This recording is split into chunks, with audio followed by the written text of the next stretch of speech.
سلام أكل هرنعت عالم التركو تخاتلتي عالمي عسر شيتو انقع بسلام متاخم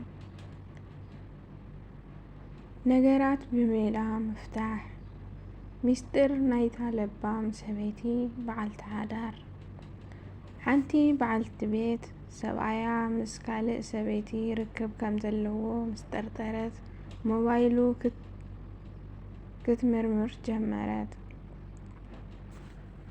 بعل بيتا نوشمو زحفو مسج بملئتا عنبيبا وديا نسابعيا كابزي بخمي كم اترعقو مس نبسا تماخرت نبملؤو اتتصحوف كوبي جيرا قدحتو دحريقو نتي عب حلنا آزمت أقباب عب قبري أو علتو بسم ناي سبعي حدش أكاونتي خفتت بتي حدش أكاونتي نسبعيا كتصحفلو جمرت سمي حدا سب إيو عبال باكو حرام إيو بزعباتي مس بعلت بيتي زلكا مستراوي ركب أفلت إيه رأيو كتنبر انت دليغا سبعل بيتي أديغا اكلت بحال قربتكا اكلا نقهو ساعة شوعتن فرعان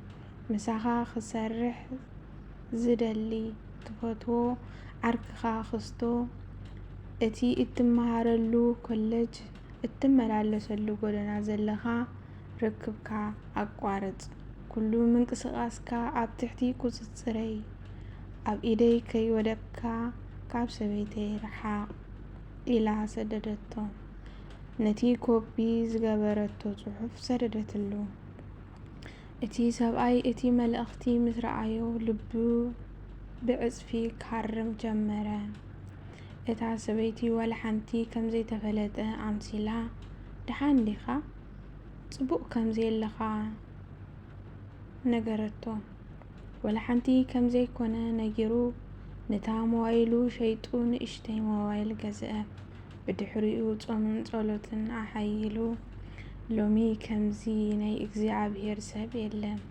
دحري صلوت مسدرو بزح جزي أحلفو مو بخرا كاب مقتل بخمزي قدينا مفتحدو أي حيشن يبل اتي صحافي انتخونا اتي تاقم اتهم بهدعاتن ببلحاتن شقراتن كفاترو زي يخلو نزي من تايك سمعو نا كلو كتبات شر انت فتيهم وادما لايك بسم آب وول ومنفس قدوس أهادو أملاك آمين نمعلتنا بصلوت نجمرو نهيوتكا دما ببركة ملأيا ፀሓይ ገና ከይበረቐት ወይ ድማ ናይ ንግሆ ህድአት ከይቋረፀ መብዛሕትና ናብ ስልክና ኢና እንቀዳደም ኣእምሮና ናብ ምስጋና እታ መዓልቲ ናብ ዜና ናብ ናይ ማሕበራዊ ሚድያ ህውከትን ሻቅሎትን ቅድሚ ምውፋሩ ሓንቲ ክብርቲ ዕድል ኣላትና እዚኣ ድማ ንመዓልትና እትኸውን እትቋረፅን ወርቃዊት ደቂቃ እያ ንሳ ድማ ምስ ፈጣሪ ብጸሎት ምርኻብ እያ ንመዓልትኻ ጸሎት ምጅማር ካብ ሓንቲ ንገዛእ ርእስኻ ክትህቦ እትኽእል ዝዓበየ ውህበት እዩ ስለምንታይ ጸሎት ናይ መዓልትና ጽኑዕ መሰረት እዩ ካብቲ ሓደ ህፃን ብዘይ ጽኑዕ መሰረት ክቀውም ዘይኽእል መዓልትና እውን ብዘይ ጸሎት መንፈሳዊ ጽንዓትን የብላን ንግሆ ኣብ ቅድሚ ኣምላኽ ደው ክንብል ከለና ነቲ ኣብ መዓልትና ዘጋጥመና ፈተናታት ብድሆታትን ክንሕይለሉ እንኽእል መንፈሳዊ ሓይሊ ጥበብን ጽንዓትን ክንዕጠቕ ኣለና ንሱ ነቲ ዝኸበደ ጾርና ከቕልለልና ነቲ ዝጸልመተ መንገድና ከብርሃልና መብጽዓ ኣትዩልና ኣሎ ጸሎት ነዚ መጽብዓ እዚ እንጥቀመሉ መፍትሒ እዩ ጸሎት ናይ መዓልቲ መምርሒ እዩ ሓንቲ መርከብ ናብ ባሕሪ ቅድሚ ምእታዋ ካፒቴን ናይታ መርከብ ነቲ መምርሒ መኣዝኑ ኮምፓስ ዓንፂሩ መንገዱ ይፈልጥ። ጸሎት ድማ ልክዕ ከምኡ ናይ መዓልትና መንፈሳዊ መምርሒ እዩ። ዓበየናይ ጉዳይ ቀዳምነት ክንህብ፣ ከመይ ዝበለ ውሳነ ክንውስን፣ ንዝመፀና ፈተና ብኸመይ ክንሳገሮ ከም ዘለና መንገድና የርእየና። ፍቓድ ምስ ፍቓድ ኣምላኽ ክንስማዕማዕ፣ ንመዓልትና ብብኡ ክትምራሕ ክንፈቅድ ይሕግዘና። እቲ መጀመርታ ናይ መዓልትና ሓሳብ ንኣምላኽ ምስ እንህቦ፣ ንሱ ድማ ንዝተረፈ ሰዓታት መዓልትና ይባረኸልና። ጸሎት ምንጪ ሰላምን ምስጋናን እዩ። መዓልትና ብህውከትን ጭንቀትን መሊኣ ኣላ። ኣብ ማእኸል እዚ ኩሉ ጸሎት ኣብ ውሽጥና ዝሰፍን ሰላምን ዕረፍትን ይህበና።